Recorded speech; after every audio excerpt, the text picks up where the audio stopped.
বড় ছেলের বউকে নয়, নীতা আম্বানি সবচেয়ে দামি নেকলেসটা দিলেন মেয়ে ঈশা আম্বানিকে।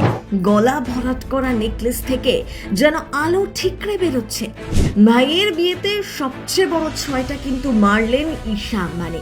না, নীতা কি নিজে পছন্দ করে মেয়ের জন্য কিনেছেন? এদিকে আকাশের বউ শ্লোকার ছিমছাম পান্নার হার।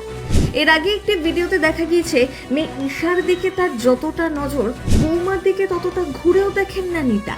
এদিকে নিজের জন্য মেয়ের মতন একই হার কিনলেন। আকাশের বউ শ্লোকা কি দোষ করলো? প্রশ্ন তুলছেন নেটিজেনরাও। আপনারা এই ভিডিও দেখে বলুন, নীতা আম্বানি কি ঠিক করলেন?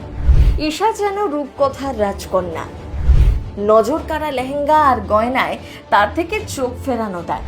গলা ভরাট করা হীরের গয়না, এরকম নেকলেস সেলেবদের কাছে দেখাই যায় না। হালকা হীরের হার বা কুন্দনের সেট পরেই বিয়ে সারেন বলিউডের সব নায়িকারা। কিন্তু ঈশা যে মুকেশ আম্বানি কন্যা বুঝিয়ে দিলেন। একটি ভিডিওতে দেখা যাচ্ছে স্বামীর সাথে ক্যামেরার সামনে পোজ দেন ঈশা আম্বানি, সাথে রয়েছে বাবা মুকেশও। এদিকে সঙ্গ দিল আকাশ ও তার স্ত্রী শ্লোকা। অমনি নেটিজেনদের নজর গেল শ্লোকার দিকেও। আম্বানি বাড়ির বড় বৌমার গলায় সাধারণ হার, পান্নার সাথে হিরে বসানো হলো ঈশার মতন তার চোখে লাগছে না। আর এরপরে নেটিজেনরা দেখতে পান নিজের গলাতেও একই ধরনের নেকলেস পরেছেন নীতা আম্বানি।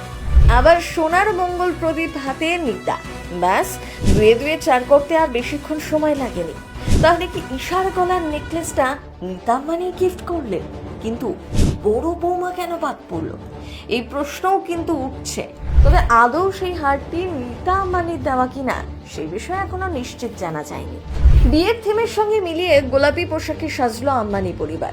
আকাশ আম্বানি, বৌমা শ্লোকা আম্বানি এবং মেয়ে জামাই ঈশা আনন্দকে নিয়ে বিয়ের ভেন্যু জিও ওয়ার্ল্ড কনভেনশন সেন্টারে পৌঁছেই পাপারাজ্জিদের ক্যামেরার জন্য পোজ দিলেন মুকেশ আম্বানি। এই ছবিগুলো দেখেই নেটিজেনরা বলছেন একেবারে পিকচার পারফেক্ট আম্বানি পরিবার। ছেলের বরযাত্রীতে সোনার মঙ্গল প্রদীপ হাতে নীতা। গোটা পরিবারকে নিয়ে অতিথি আপ্যায়নে ব্যস্ত মুকেশ নীতা আম্বানি। বেনারসকে উৎসর্গ করে আনন্দ রাধিকার বিয়ের theme an ode to Varanasi. অতিথি আপ্যায়নেও তাই বিশেষ মেনু। মা নীতা আম্বানির প্রিয় বারাণসী স্ট্রিট ফুড প্রাধান্য পাবে এলাহি নৈশ ভোজের তালিকায়। এছাড়াও থাকছে বারাণসীর স্পেশাল সব চাট, মিষ্টি থেকে লস্যি, চা, পান, মুখশুদ্ধির মতো আরও নানা খাবার। প্রথম বাংলা ব্যুরো।